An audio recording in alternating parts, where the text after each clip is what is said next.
तो दोस्तों, आपका स्वागत है। आज के इस वीडियो में हम बात करने वाले हैं एक बहुत ही इम्पोर्टेंट टॉपिक पर। जब भी हम फॉरएवर लिविंग यानी एफएलपी के बारे में बात करते हैं तो आपने अक्सर एक शब्द सुना होगा, वर्टिकल इंटीग्रेशन। लेकिन इस मुश्किल शब्द के पीछे की असलियत क्या है? इसे आसान भाषा में कहे तो ये कंपनी का कंप्लीट कंट्रोल मॉडल है। क्या ये सच में उतना ही मजबूत है जितना कंपनी बताती है, या ये सिर्फ एक मार्केटिंग का तरीका है? आज हम इसी की असलियत को आसान शब्दों में समझेंगे, तो वीडियो को अंत तक ज़रूर देखें। दोस्तों, आइए अब सबसे पहले समझते हैं कि इस संपूर्ण नियंत्रण मॉडल या इन हाउस कंट्रोल का मतलब क्या है। किसी भी आम कंपनी में सप्लाई चेन बहुत सारे लोगों और मीडियोकर्स के हाथों से गुजरती है, लेकिन एफएलपी के केस में ऐसा नहीं है। सबसे पहले दोस्तों, खेतों से लेकर प्रोडक्ट तक कंपनी खुद अपने एलोवेरा के खेतों की देखभाल करती है। इसका मतलब है कि इन्हें किसी दूसरी कंपनी से कच्चा माल खरीदने की ज़रूरत नहीं पड़ती है। इसके बाद में आता है दोस्तों उत्पादन यानी मैन्युफैक्चरिंग। कंपनी के पास खुद की प्रोसेसिंग और मैन्युफैक्चरिंग यूनिट्स है, यानी प्रोडक्ट की क्वालिटी पर उनका अपना पूरा अधिकार होता है। फिर दोस्तों उसके बाद में आता है वितरण यानी डिस्ट्रीब्यूशन। बीच में कोई होलसेलर या डीलर नहीं होते। प्रोडक्ट सीधे कंपनी से डिस्ट्रीब्यूटर यानी एफबीओ और फिर कस्टमर तक पहुंचता है। दोस्तों, अब बड़ा सवाल आता है, क्या इस मॉडल में वाकई कोई सच्चाई है या ये सिर्फ एक दिखावा है?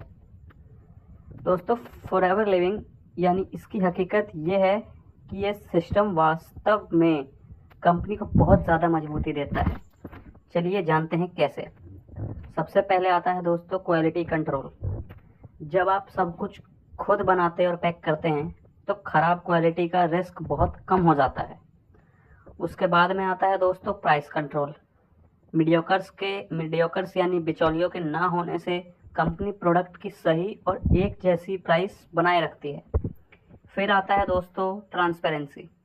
ये मॉडल एक कस्टमर और डिस्ट्रीब्यूटर दोनों का भरोसा जीतता है, क्योंकि उन्हें पता होता है कि वे किस जगह से जुड़ा हुआ प्रोडक्ट यूज़ कर रहे हैं। लेकिन दोस्तों, हर सिक्के के दो पहलू होते हैं। इस संपूर्ण नियंत्रण मॉडल या कंप्लीट कंट्रोल मॉडल की कुछ चुनौतियां भी हैं। अगर कंपनी के किसी एक हिस्से में समस्या आती है, जैसे फसल का खराब होना या लॉजिस्टिक्स में देरी, तो पूरे सिस्टम पर असर पड़ सकता है।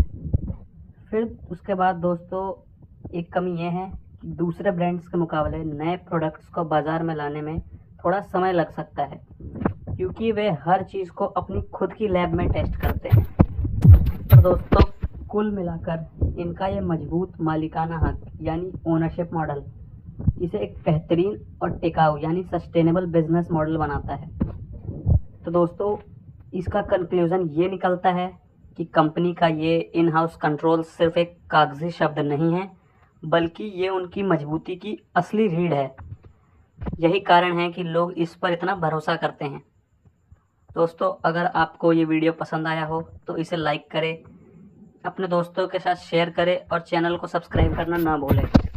और साथ ही साथ कमेंट करके बताएं कि आप अगली वीडियो किस टॉपिक पर देखना चाहते हैं। और दोस्तों, अगर आप मेरे साथ या हमारी कम्युनिटी के साथ मिलकर काम करना चाहते हैं तो मैंने डिस्क्रिप्शन और कमेंट बॉक्स में एक लिंक दे दिया है वेबिनार का।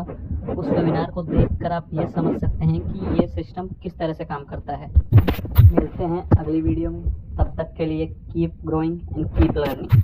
Bye bye.